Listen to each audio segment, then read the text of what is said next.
வெறும் 10,000 பேர் தான் வருவாங்க அப்படின்னு போலீஸ்ட்ட கடிதம் கொடுக்கும் பொழுது போலீஸ் என்ன பண்ணுவாங்க? இல்லை, நீங்களும் சரி அல்லது ஊடகங்களும் சரி அல்லது பல்வேறு இன்டெலிஜென்ஸ் செக்ஷன் எல்லாமே விஜய்க்கு எவ்வளவு கூட்டம் கூடுகிறது அப்படிங்கிறத உண்மையை தெரிந்து பேச மறுக்கிறார்கள்.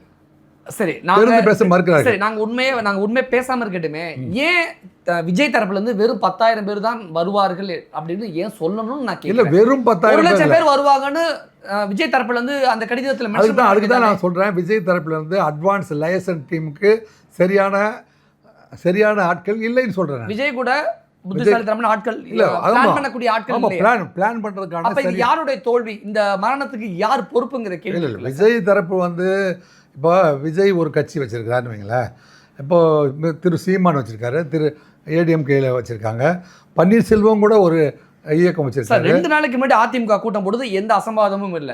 சீமான் பல ஊர்ல இது மாதிரி அடிக்கடி மாநாடு, அதுதான் ஒரு அசம்பாவிதம் நாங்க சொல்லி முடிக்கவே கேளுங்க. அதே கரூர்ல திமுக ஒரு வாரத்துக்கு முன்னாடி கூட்டம் போட்டுச்சு, எந்த அசம்பாவிதம் இல்ல. ஆனா விஜய்க்கு மட்டும் அசம்பாவிதம்னா அப்ப யாரு பொறுப்பு? இல்ல, தமிழ்நாட்டில் இருக்கிற அத்தனை மாவட்ட காவல்துறை அதிகாரிகளும் மற்றும் தமிழ்நாட்டுடைய இன்டெலிஜென்ஸ் செக்ஷன் எல்லாமே தெரிஞ்சிக்க வேண்டிய ஒரு விஷயம் என்ன அப்படின்னா, அண்ணாமலைக்கு எவ்வளோ கூட்டம், நயனார் நாகேந்திரனுக்கு எவ்வளோ கூட்டம், அமித்ஷா வந்தால் எவ்வளோ கூட்டம், இப்படி சீமானுக்கு எவ்வளோ கூட்டம், பழனிசாமிக்கு எவ்வளோ கூட்டம், திரு மரியாதைக்குரிய முதல்வர் ஸ்டாலின் போனால் எவ்வளோ கூட்டம், உதயநிதி ஸ்டாலின் அவர்கள் சென்றால் என்ன கூட்டம், அப்படிங்கிறது எல்லாமே லிஸ்ட் அவுட் பண்ணி வைக்கணும்.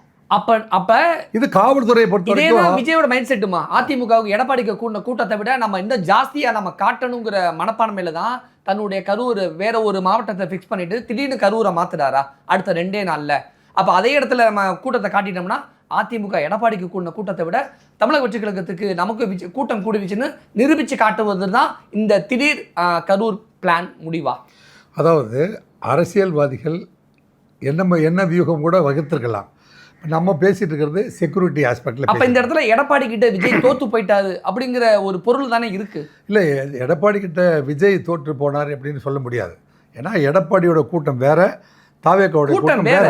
ஆனா எடப்பாடிக்கு கூட்டத்தை விட இன்னும் ஜாஸ்தியா நம்ம கூட்டி காட்டணுங்கிறத அது நிரூபிச்சு ஆகணுங்கிறதுக்காக தானே கரூர் பிளானே அவர் திட்டமிட்டு விஜய் மாற்றுகிறார்.